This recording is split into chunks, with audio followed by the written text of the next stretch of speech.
Hi, everybody. Stefan Molyneux from Free Domain Radio back with our old friend Peter Schiff, president of Euro-Pacific Capital and a well-known commenter on all things financial, economic, and practical and theoretical. Thanks again. Of course, always a pleasure to chat with you, Peter.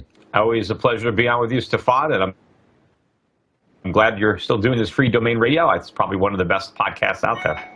Well, thank you.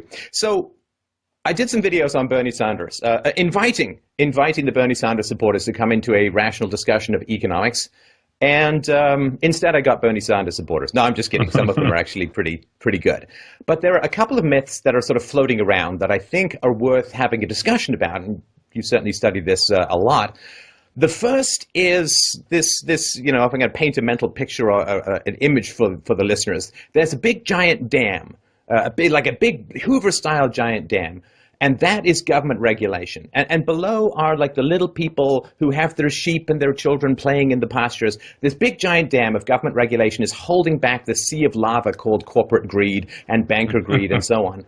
And this idea, of course, that a lot of people on the left and some people on the right believe was that, in the 90s and in the early 2000s, this dam was cracked. They took this wrecking ball, they took these regulations down, they let unfettered, rampant, eat your grandmother free market greed run rampant, and the shadow of the lava cascaded down on the sheep and the children, and everybody got burned alive. And so now the important thing to do is to rebuild that dam of regulation, and it's talked about sort of regulation as a whole. They talk about Glass-Steagall, which is sort of like a magic spell supposed to ward off Fed policies that resulted in the financial doom that we saw.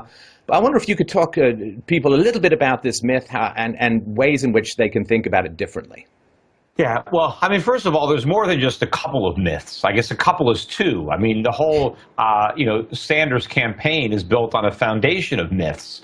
But that is certainly one of them, that the only thing separating the average American from being completely victimized by greedy corporations is the government. And if it wasn't for the government, we would all be breathing toxic air, and, we'd be eating contaminated food, and we'd be dying of all sorts of diseases, and, all of our products would be defective. And it's just the government that is responsible for quality in a market economy. And it's actually the complete reverse.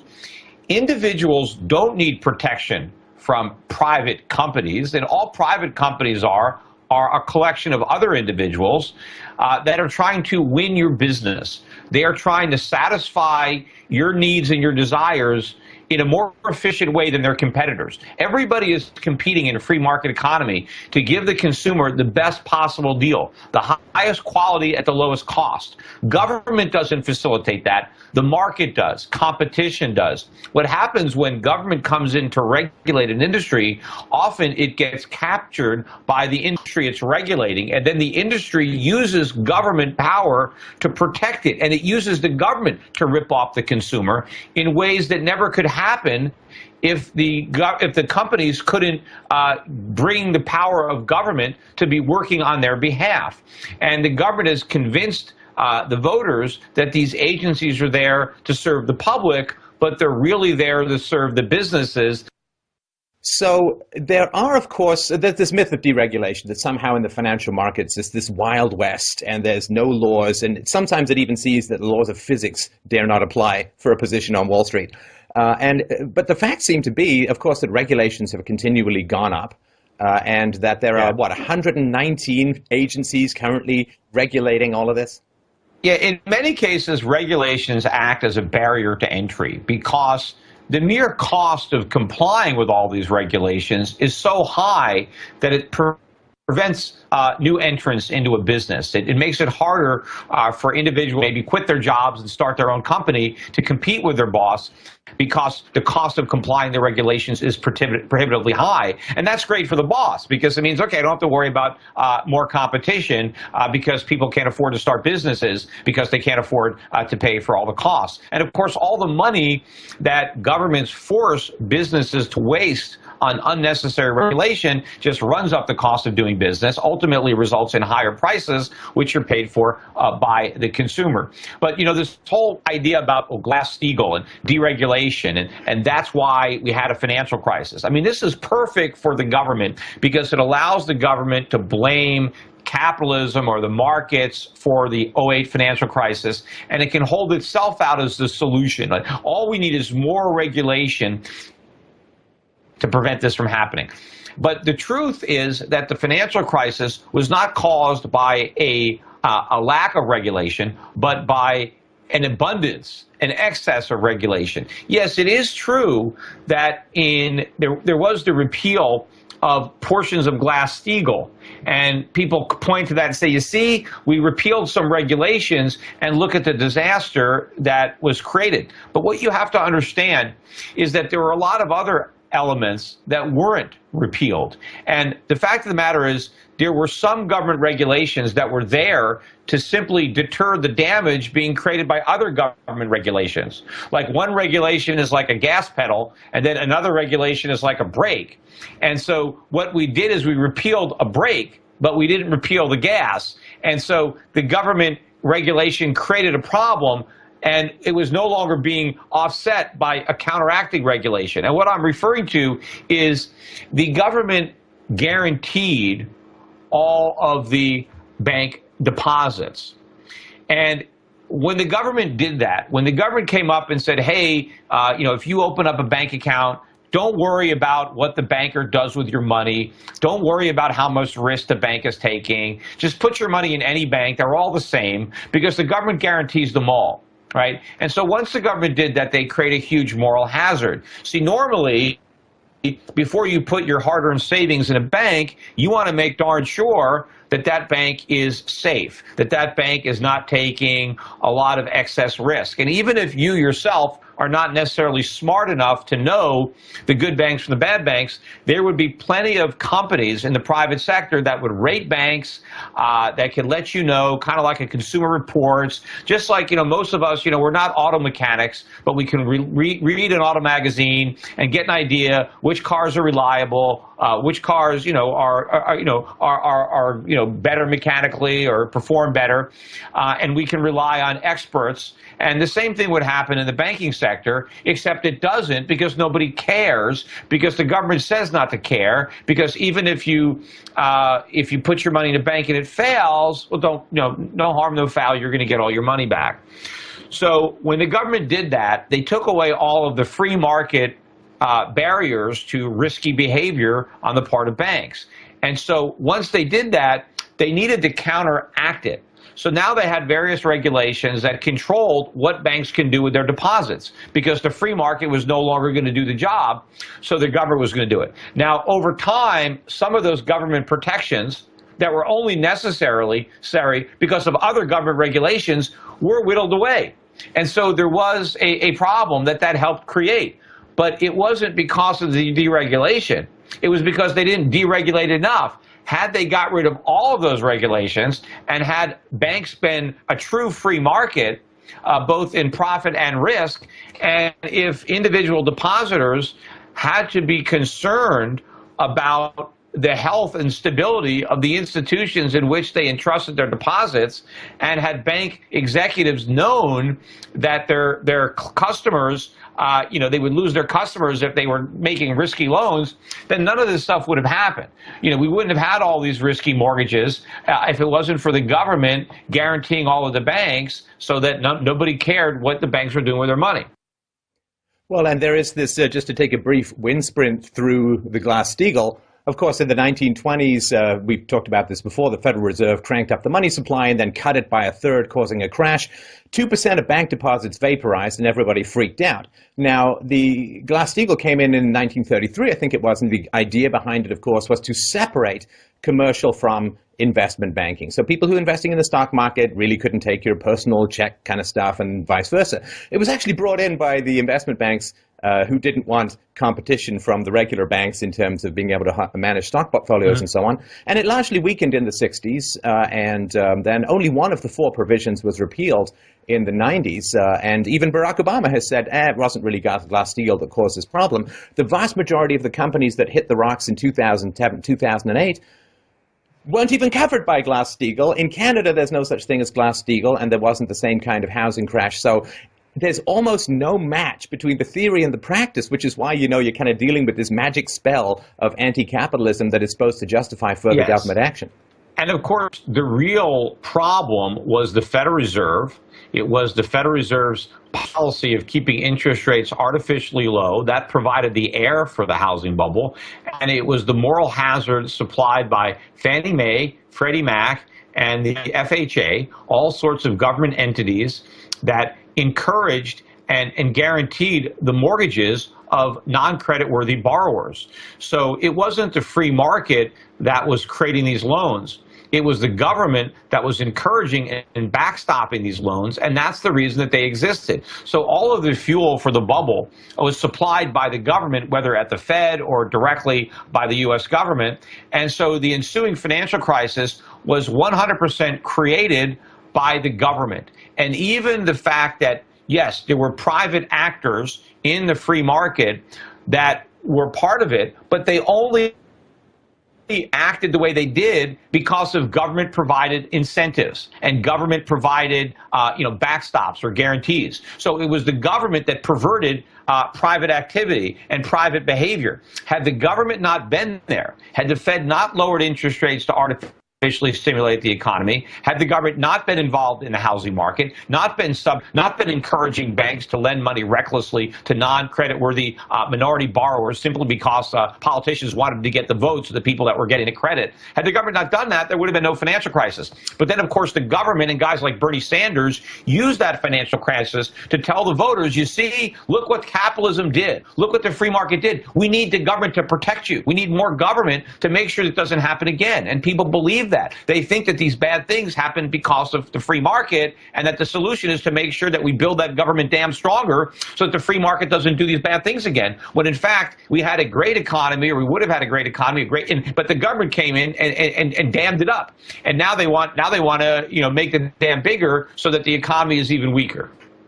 Well, and of course, the mortgage-backed securities were the major way in which these bad loans were sort of cast out into the world to do their damage, and they're not even covered under Glass-Steagall legislation because they don't fall into either of the categories. So the idea that Glass-Steagall would have somehow prevented this. Sorry, go ahead. Right, but the problem loans were predominantly subprime, or they were adjustable rate mortgages. So even they were prime mortgages, but they were adjustable rate.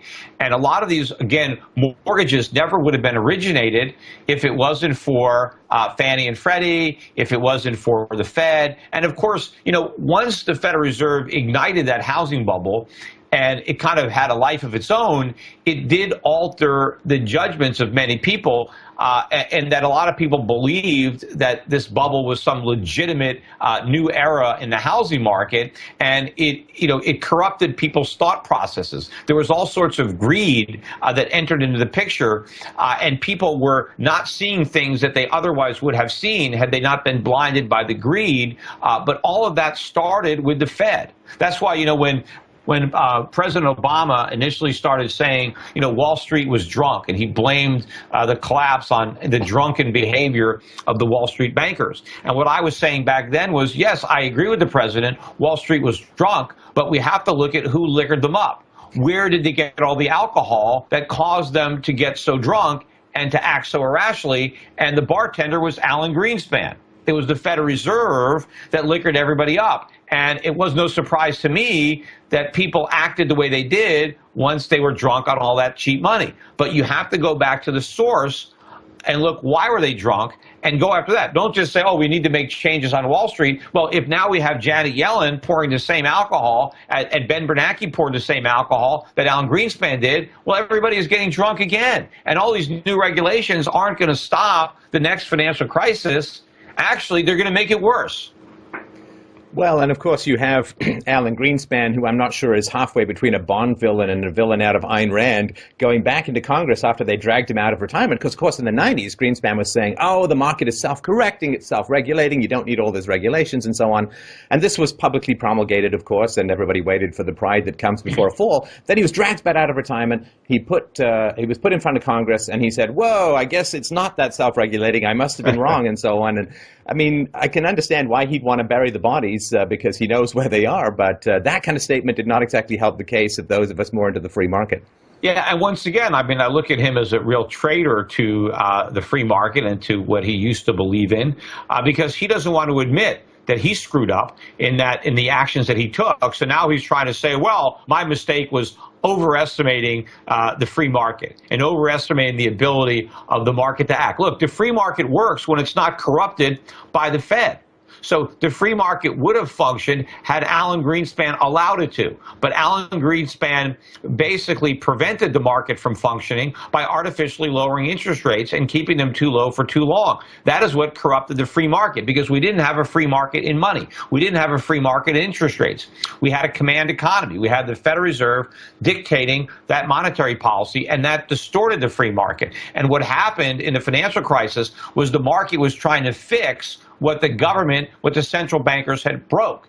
And that process involves a lot of pain as you're trying to right all the previous wrongs. Just like the pain of, going into rehab when you're trying to get healthy because you used to be a drug addict, right? And so it's not the fault of the rehab that you're going through such a tough withdrawal. The problem is that you develop this drug habit in the first place. And so Greenspan is being utilized really to try to justify even more government. And rather than admitting his own culpability, he's now trying to blame the problem on the free market and saying, well, I just had all this faith in the free market and I shouldn't have. And this this plays right into what the government wants, because they want to discredit the free market because that justifies more government, bigger government. And the ironic consequence is the bigger the government gets, the less of the free market we have, the worse the economy is, the more problems we get. And now the government can say, oh, you see, we need even more government. So it really helps the government. The worse the economy is, the bigger the government gets. And then it's just a self-perpetuating spiral. Now, another criticism that free market economics is undergoing these days, possibly with the resurgence or the advancement of the Bernie Sanders campaign, is the idea that in free trade internationally, when U.S. workers are kicking it around $33 an hour in total labor cost, and you've got like $1.50 out in India and China, that the arbitrage between first world and second or third world countries is so high that the giant sucking sound of all of the manufacturing jobs and labor jobs heading overseas is inevitably the result. And the number of unemployed people in India is bigger than the entire American workforce, so there's no way that enough cheddar sliding downhill is going to fill them up to the point where it raises their wages in a competitive way. Now, this seems plausible. And, when I first read this, I'm like, well, I'm pretty into free markets, but I can see. But then as I start to dig into more dollar reserve currency and, of course, a bunch of other factors, what do you think is driving so much of this, the exporting of what used to be the ladder to the middle class for the lower classes, in particular, the manufacturing jobs and so on? Well, a lot of it has to do with the regulatory and anti-business climate that permeates the United States. It is certainly expensive to do business here, not just labor costs. I mean, that's only a part of it, but the regulatory cost and also litigation and the expense involved in trying to avoid litigation. This is a very hostile environment that has been created here. And so individuals naturally look to escape that hostility, and they look to start businesses and employ people in environments that are lower cost and less risky. And a lot of the reduction in cost comes from regulation, taxation, and litigation. It's not simply, all the jobs are going to go to the countries that have the cheapest labor, because that's not true. And in fact, if you go back to America, in the latter part of the 19th century or the early to mid part of the 20th century, America had very high wages on a global scale. Yet we made everything. I mean, we produced everything, not only all the things that Americans bought, but all the things that almost everybody else bought. We had huge trade surpluses in manufactured goods. We produced manufactured goods of all sorts, and we produce the highest quality at the lowest price, despite paying some of the highest wage rates in the world. In fact, Americans, 100 years ago, probably enjoyed higher real wages than they do today. Certainly after tax, way more, because they didn't pay any taxes back then. And on a relative basis, our wages were higher. There are plenty of countries today that have higher wage scales than the United States. But also, I think the dollar is overvalued, and that is also, making these problems worse. In it is artificially increasing the cost of production in the United States. Now, the overvalued dollar is both a blessing and a curse. It's a blessing in that it makes life in America better now for people who are earning dollars, because those dollars have more value, so we can buy more things and we have a higher standard of living. Prices are lower than they otherwise would be because of the artificial strength of the dollar. We get to consume a lot of products that we didn't produce because the world is willing to accept the dollars that we just create out of thin air for the real products that require, land, labor, and capital to produce. We get something really for nothing.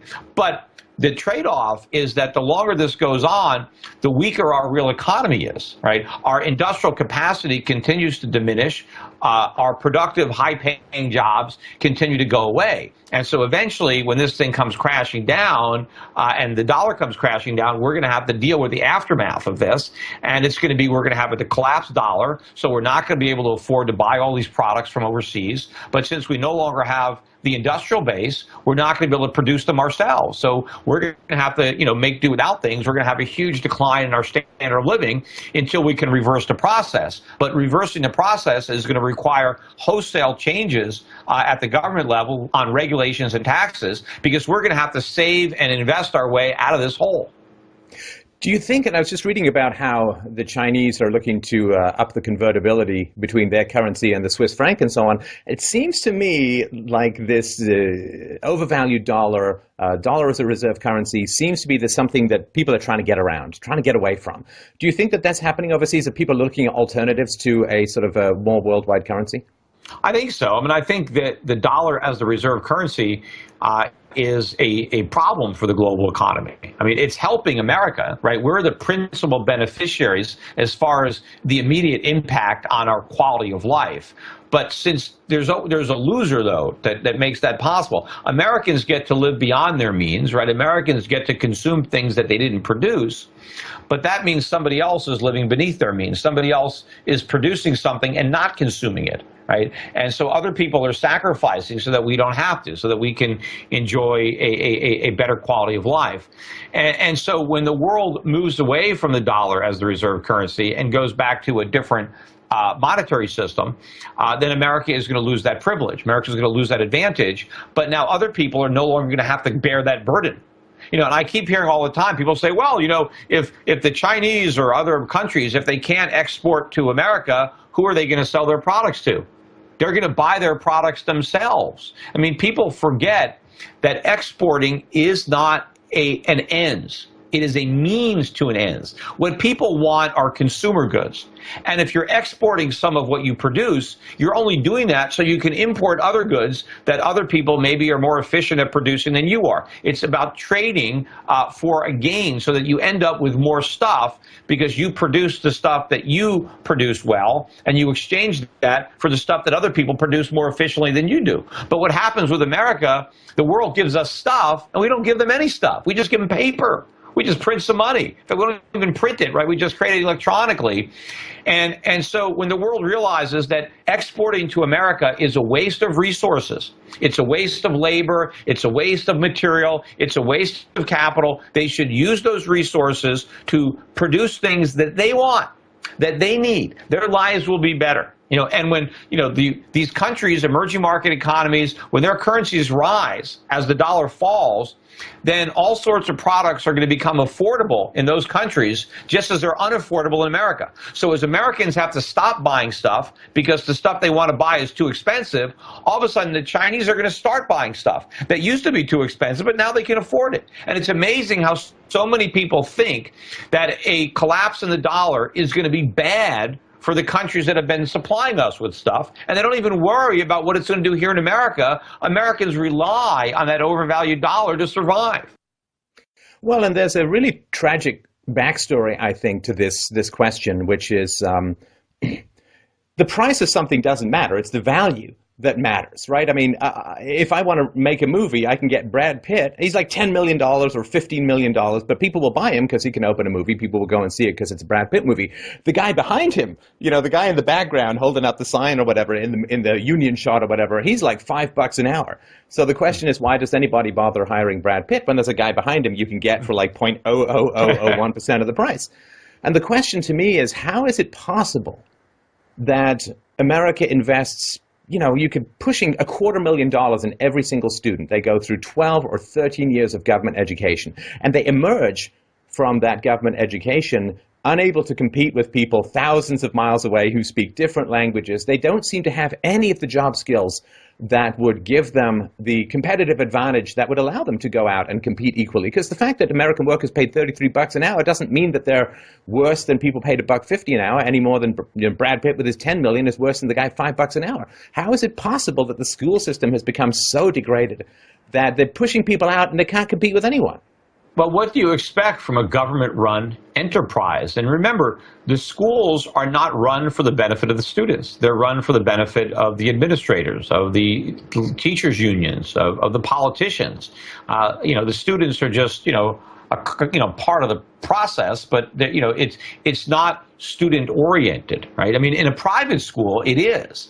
But in a public school where the children are forced to go to school and the parents really have no choice, then, you know, what they care doesn't even matter. And so the schools are really run in a way to keep people out of the labor market. I mean, we waste the formative years. I mean, so many young Americans are in school until they're 23, 24, 25. Some stay in school until they're 28, 30 if they get a few different degrees. But these are the years where they should be learning how to do something.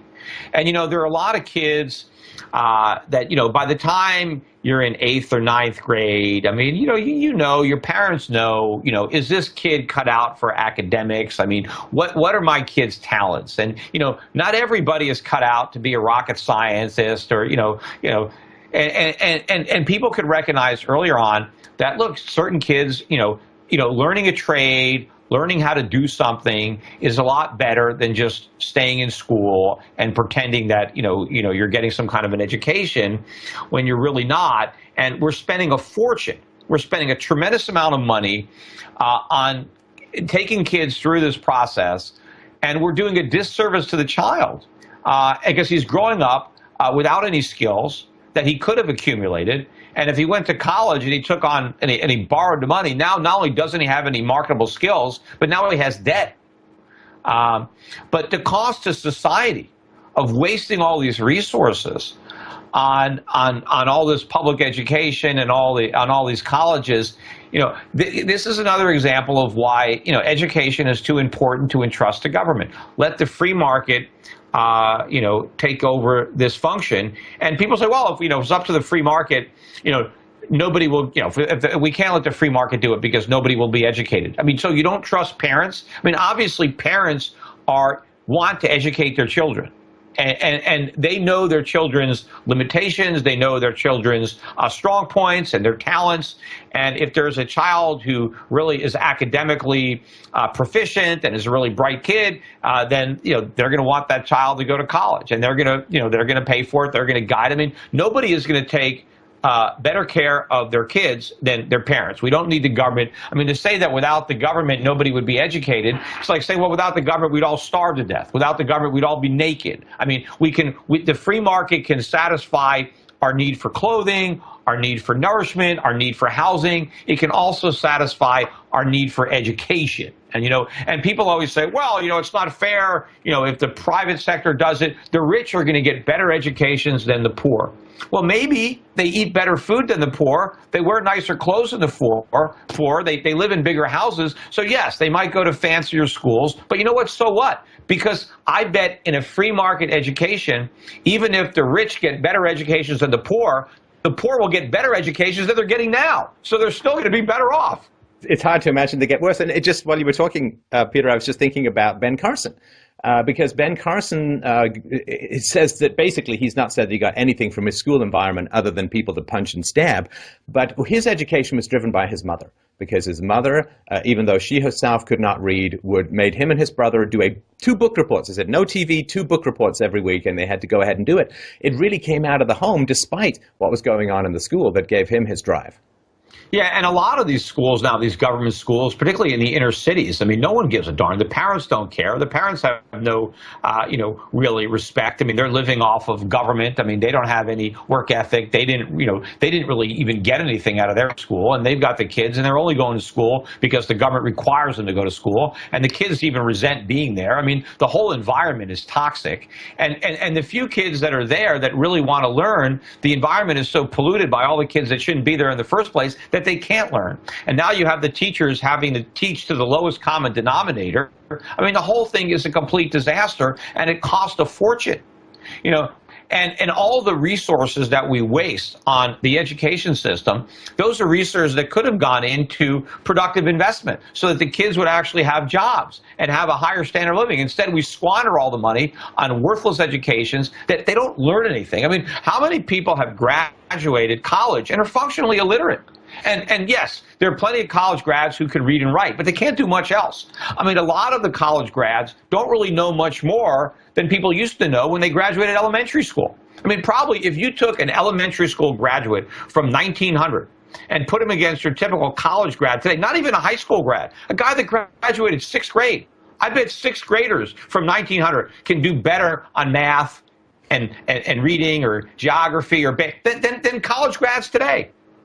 Well, Shakespeare only went to school for 12 weeks a year when he was a kid, and not for very long. Now, I like to dip into politics. I know that you've run for office, and I assume that you're circling around the current level of excitement. And I think it's a very exciting election that is coming up in America. I'm like, every single cycle, I'm like, maybe I'll sit this one out. Maybe I'll take a break. But then when you have like Bernie Sanders versus Donald Trump, or Hillary Clinton versus Ben Carson or Ted Cruz, it really does seem like Clash of the Titans and a giant fork in the road for America. And I can't think of an election in the past that has had such a wide divergence of ideologies as the one that's coming up. What are your thoughts on am I completely out to lunch, being out of the country or whatever? Or? Well, it might depend on the candidates. I mean, yes, if it's Bernie Sanders is about as far left as we've ever gone, right? But it still looks like the Democrats are more likely to nominate Hillary Clinton. And I don't know how much further to the left, or if she is further to the left, than Barack Obama or any one of a number of, we had Hubert Humphrey ran for president, or McGovern. I mean, we've had some pretty liberal guys, run for office. And so I don't know that Hillary is, any more radical than they are. But Bernie Sanders clearly, to me, would probably represent the sharpest turn to the left. And he's not even embarrassed about admitting that he's a socialist. He's trying to maybe redefine it. Well, I'm a European socialist. Like somehow that makes it better. But depending on who the Republicans nominate, yes, there could be a sharp difference in ideology. Certainly, if Rand Paul got the nomination, I mean, he'd be very different from what we've had in Republican nominees. But even if it was a Ted Cruz, or even a Carly Fiorina, or maybe even a Rubio. Obviously, these guys talk about limited government, but I don't know how much different. Other than Rand, could be a wild card. Trump, I don't know. I mean, Trump. What I like about Trump is he speaks, about a lot of the problems that a lot of candidates ignore, but his solutions are completely wrong. But at least he's identifying serious problems. Now, I don't know whether his solutions are simply what he knows is going to play well at the polls, or if he actually believes them. I don't know. I mean, maybe he really knows that those solutions won't work, but if he campaigned on the actual solutions that would work, he wouldn't get the support. So you don't know. I mean, he's kind of a wild card. He could be a great president, or he could be a horrible one. I don't know, right? Because you don't really know if he's honest or if he's just saying what he thinks will get him elected. But we know all regular politicians mostly just say what is going to get him elected, because that's why they're politicians. So, who knows what they actually think. But if you look at the debates clearly no candidates are really leveling with the public about the severity of the problems and what it means in the way of sacrifice. Nobody is saying that we're broke and that the government can't keep its promises. Everybody is talking about, I'm going to save Social Security, I'm going to save Medicare. You know, even when Donald Trump talks about repealing Obamacare, he basically wants to replace it with something that sounds just like it. In fact, every Republican candidate wants to replace Obamacare after they repeal it. Why can't they just repeal it? Right? You know, the Republicans always want to criticize the Democrats for wanting to give people something for nothing. Well, the Republicans want to give something for nothing, too. It's just a different something. You know, it's not just a government handout. It's maybe, you know, a tax cut. But it's, you know, there's no way to pay for it as far as actual identifiable cuts in government spending. Even when you hear, who's it, was it not Rubio, Ted Cruz? Yeah, I want to get rid of the Department of Education, and I want to block grant the money to the states. Well, I mean, how about get rid of the Department of Education and just not spend the money? If we get rid of the department, but then we just give the money to state governments, I mean, why is that a big improvement? I mean, so if the federal government just takes money from the citizens and then redistributes it to other governments, I mean, why is that good? That's not much progress. I mean, could it slightly be better? Yeah, probably. But how about just end the Department of Education and then it's over? Right? The government just doesn't send the money. Don't block grant anything to the states because the government is broke. How does the government get the money to block grant it to the states? It's got to go out and borrow it. It's got to go into debt. But again, he's afraid of saying, hey, let's not spend the money. You know, but that's what we have to do.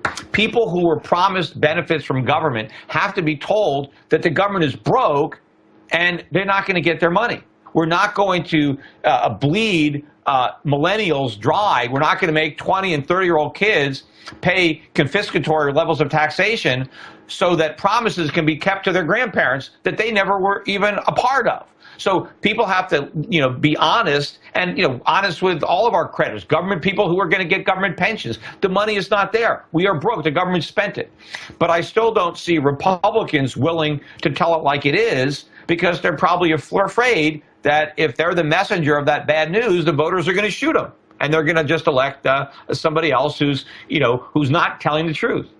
Well, I mean, this is the great challenge of the modern democracy. Maybe it's the challenge of all democracies. People will certainly take extraordinary levels of sacrifice if they believe in the moral mission. Of course, if you think of the degrees of losses of freedoms and the draft and so on that occurred during a major war like the Second World War, people they'll take their food stamps, they'll, you know, not the new food stamps, the food rationing coupon books, and the women will give up their stockings and the men will go off to fight because they believe in the moral mission.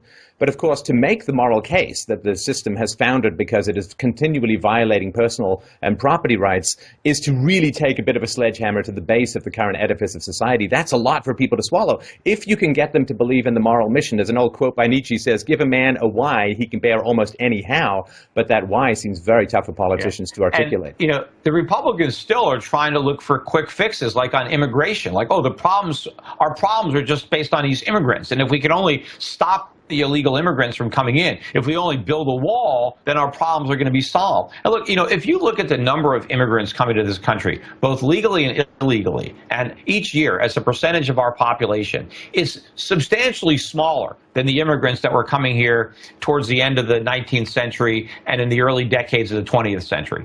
And we absorbed those immigrants, and it was great. There wasn't any problems. And, you know, it was Ted Cruz was saying that, oh, these immigrants are driving down our wages and somehow this is a bad thing. Well, first of all, wages are costs, right? It's costs of production. And if costs go down, that's a good thing because everybody who earns wages also buys stuff. And the lower the cost of making stuff, right, the more you can buy, the lower the price. Look, you know, a lot of people hire illegal immigrants or, you know, to take care of their lawns, right? So they save money. If they had to hire somebody legal, it would cost a fortune or they'd have to do it themselves. What about all the people in California, all the working women that have housekeepers or nannies that watch their kids? If it wasn't for the ability to hire illegals, they couldn't hire anybody.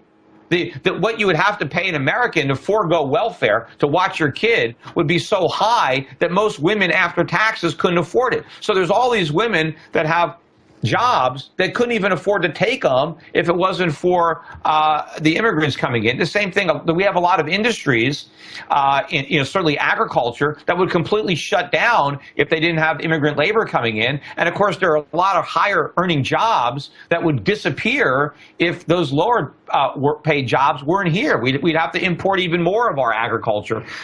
So we don't. It's not a bad thing. I mean, if you have to take your car to get fixed, do you want the mechanic to charge a lot or a little? If some mechanics are coming in from overseas, then that brings down repair bills. That's a positive. If you've got some tailors coming in, some skilled craftsmen, some plumbers, some electricians, and if that brings down the rates of a plumber or an electrician, is that a bad thing if you have to call up an electrician and you can get it cheaper? I mean, so the fact that immigrants come and they bring their skills and they compete for, and they sell their services to Americans. Americans benefit from this. We benefited it from in the 1890s, 1900, 1910s, 1920s. People coming in and working and bringing their skills is a net positive. But you've got the fear mongers of the Republican Party saying, hey, we got to keep these immigrants out because they're pushing down your wages. That's just not true. Well, the pushback position, if I understand it correctly, goes something like this, which is that if you compare immigration in the 1890s, then you're talking about getting the most motivated and energetic people coming into a free market environment, low taxes, no welfare state, comparing that to sort of the post-1965 era where you have significant welfare state and where there's no expectation for some groups of conformity to the dominant culture. You get a bunch of Germans coming in the 1890s. By 1930, they're indistinguishable from everybody else who came in. But if you get enough people of significantly differing culture, language, ethnicity, and so on, there's less of a integration capacity. And of course, there was a pause in the 20s when immigration was absorbed and so on. Well, certainly, number one, the problem there is the welfare state, and you don't say, hey, it's not an immigration problem; it's a welfare problem. So dismantle the welfare state. Don't hold out a sign that says, "Come here, we'll give you welfare and food stamps and Obamacare." Get rid of all that, not just for immigrants, but for native-born Americans, and let it be known that if you come to America, you come to work. Not come for a handout. But when the Republicans are talking about immigrants taking our jobs, the ones that are coming and going on welfare aren't taking any jobs. The ones that are actually coming and working, they are making a positive contribution to the U.S. economy. And of course, if we had fewer regulations in the labor market and lower taxes, it would be easier for those workers to make even bigger contributions. It would be easier for them to start businesses. How many small businesses in America have been started by immigrants? Go into a lot of these inner cities, and a lot of the small businesses are not being started by the native-born population. They're being started by immigrants. Well, that's true. They do disproportionately get federal loans for that purpose, which is not to say that all of those businesses are unviable. But I think the position from the Republicans, and as you know, it's not exactly my major party of affiliation, but the position from the Republicans is if you get more people coming into the country who are disproportionately on welfare, your chances of getting rid of the welfare state go down significantly.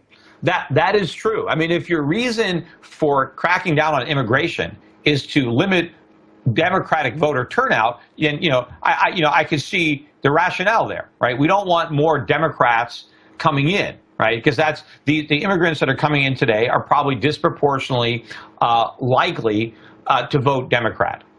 And so if it's about a political aspect, that's a different argument. But the way the Republicans really need to change the debate is we need to turn off the welfare magnet. That's what will stop the bad immigrants from coming in, but won't stop the good ones from coming. But believe me, if Donald Trump could actually accomplish, let's assume that we can build the wall and make Mexico pay for it, which, is ridiculous. But let's say we could, and somehow economically we can round up all the illegals and their families and export them. I think the net contribution would be a net negative for the U.S. economy. It wouldn't be a net positive, even if we could do it. And of course, the cost of doing it would be astronomical, and Mexico wouldn't pay for it. I mean, I don't even know how Donald Trump thinks Mexico is going to pay for that wall. I mean, the only way he could do it is to put tariffs on Mexican products being imported into the United States. But Mexico doesn't pay those tariffs. The American consumers buying Mexican products pay those tariffs. So there's no way to just send Mexico a bill and then and have them pay it. Like on Saturday Night Live, somebody from Mexico shows up and hands them a big check. That's just not going to happen. Maybe what they're going to do is the next time that the Mexican peso collapses, they won't bail it out to the tune of whatever the wall costs. Then maybe that's how it's going to work. Now, let me close off by asking one question that I absolutely know we're going to get in the YouTube comments and in the inbox from this show. And I think it's a good way of talking about division of labor and differential advantage. Okay. YouTube comments, whenever we do a show together, at least half a dozen people to a dozen people ask the following question. Hey, Peter, if gold is so valuable, why are you selling it for dollars via Schiff Gold? I mean, come on, if it's so valuable, you should be wearing it. You should be eating it. You should have your underpants made of it. I mean, why are you possibly trading it away if it's going to be so valuable?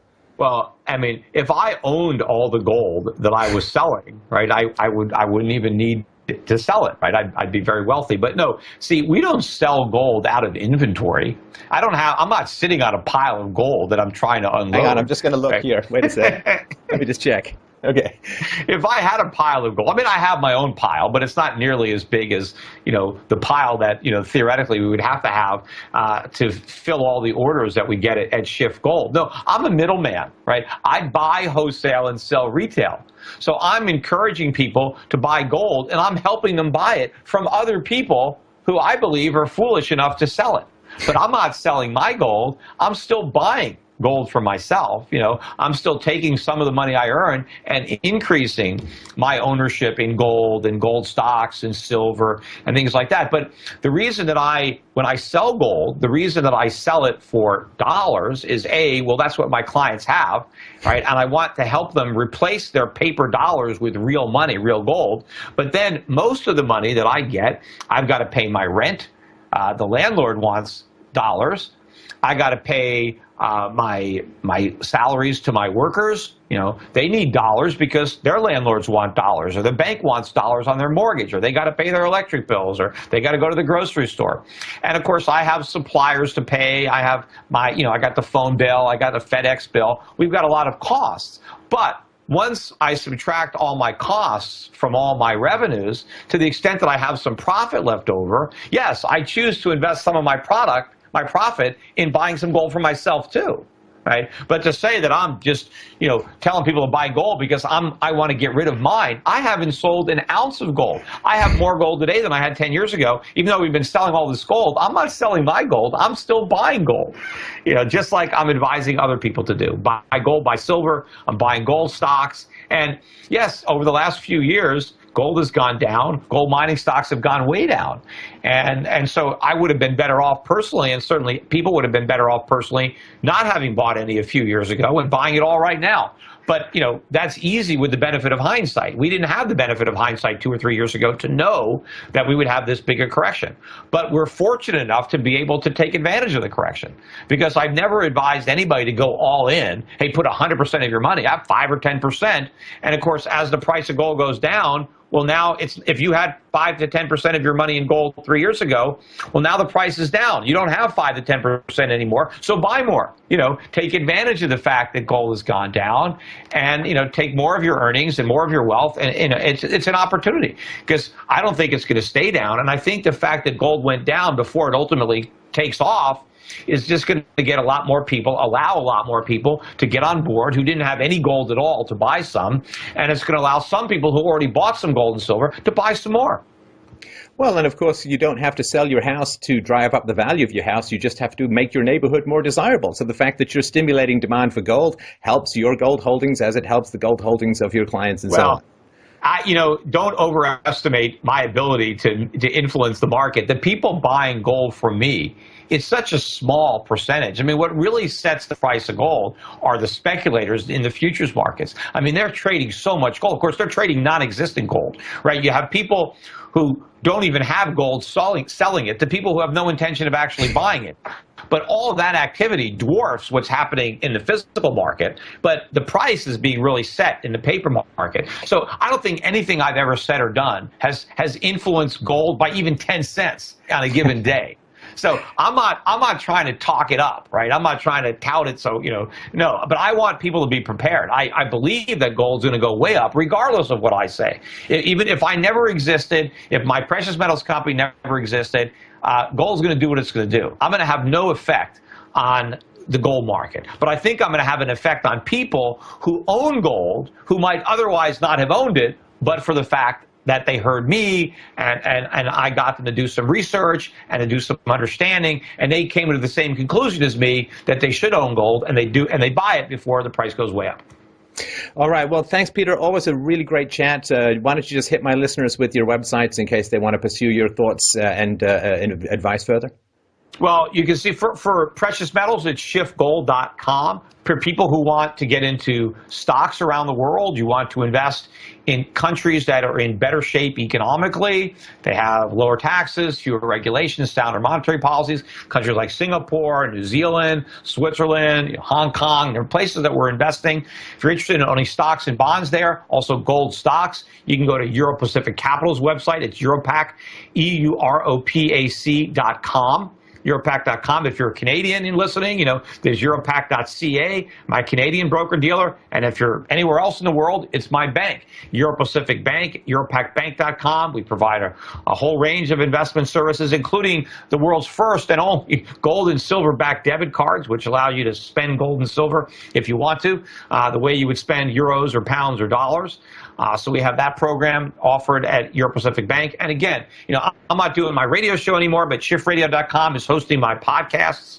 I do those a couple times a week when I can. I do my video blogs on my YouTube channel, so you can certainly follow me, Schiff Report on YouTube. You can go on my Facebook page. I remember you're doing something, because I remember a couple years ago, I had a lot more YouTube subscribers than you did, Stefan, and you just blew by me at some point. I mean, I used to have twice as many people subscribing to my YouTube channel. Now I think you got twice as many people subscribing to yours as subscribe to mine. So you've done a good job. You just need to do more shows topless. I think that's the key. It's just putting all your pride to one side and shaking it all out. Well, thanks again. Always great to chat with you, Peter. We'll do it again soon, and we'll put all the links if you want to follow Peter's stuff below. Highly recommended. So thanks, Emil. All right. Thanks a lot, Stefan. Take care.